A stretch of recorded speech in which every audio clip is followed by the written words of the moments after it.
Doctor कफील खान साहब जिसमें जिन्होंने निर्दोष होते जेल काटी, और ये दूसरा मामला है। उसके बाद भी सरकार ने जाके एक दिन ऐसा आएगा कि किसी स्कूल में ये हादसा होगा, क्योंकि स्कूल की बिल्डिंगें जो हैं वो बिल्कुल जीरो होगी और सरकार को कोई फर्क नहीं पड़ता, क्योंकि गरीबों के बच्चे वहां पढ़ते हैं। आजम खान के परिवार से मिलने क्या आपने उनको आश्वासन दिया, क्या उनका हौसला हिम्मत? मैं तो बहुत छोटा हूँ, मैं आश्वासन नहीं देता हूँ। मैं तो बस ये कह के आया हूँ कि जब जब मेरी जरूरत पड़ेगी, जहाँ मेरी जरूरत पड़ेगी, मैं आपके साथ खड़ा हूँ, और जहाँ तक मैं इस नाइंसाफी के खिलाफ आवाज को उठा सकता हूँ मैं इसको उठाऊंगा। आज वो तकलीफ में है, मेरी ये जिम्मेदारी है कि इस तकलीफ में जैसे वो मेरे साथ खड़े थे मैं भी इस परिवार का। चंद्रशेखर भाई सपा मुखिया यहाँ पहुंचे थे, उन्होंने कहा, उनसे सवाल किया गया था कि अभी तक आजम खान साहब पे इतने मुकदमे दर्ज हो गए, आपने कोई एक्शन नहीं लिया, ऐसा समाजवादी वालों का कहना है।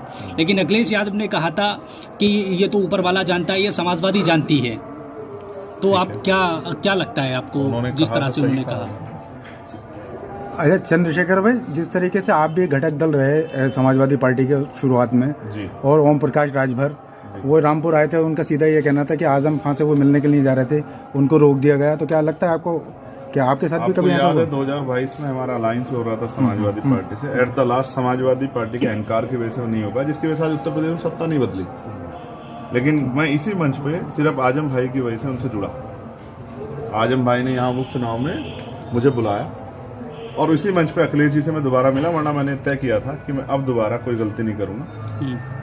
जो जिस आदमी को कदर ना हो किसी की, उस आदमी के साथ नहीं जाना चाहिए।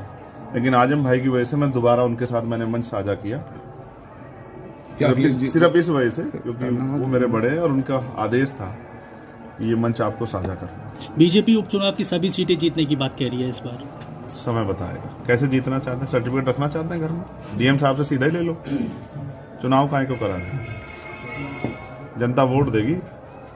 400 पार ला रहे थे, 40 पार नहीं हुए उत्तर प्रदेश में।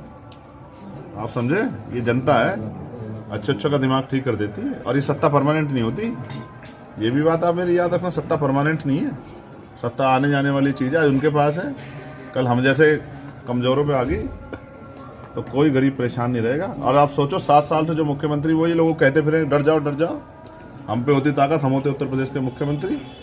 तो जो विरोधी है उसको भी कहते हैं कि अगर कोई परेशान कर दे तो हमें बता दें। अखिलेश यादव ने अच्छा कटेंगे और बढ़ेंगे वाले पे क्या कहेंगे हम? जो मुकदमे वापस ले लिए जाएंगे, अच्छी बात लगता है? मैं तो चाहता हूँ सारे मुकदमे वापस हो जाएं जो झूठे उनके ऊपर लगे हैं, और मैं चाहता हूँ बहुत जल्द हमारे बीच आ जाए। चंद्रशेखर जी, कटेंगे और बटेंगे जो जिस तरीके के बयान कर रहे हैं उसको क्या कहना चाहेंगे? अच्छा, एक अंतिम सवाल है चंद्रशेखर जी। अखिलेश यादव कह रहे हैं जैसे जैसे उपचुनाव नजदीक आ रहा है हमारे मुख्यमंत्री बहुत डरे हुए लग रहे हैं, सहमे हुए लग रहे हैं। अच्छा, ठीक है।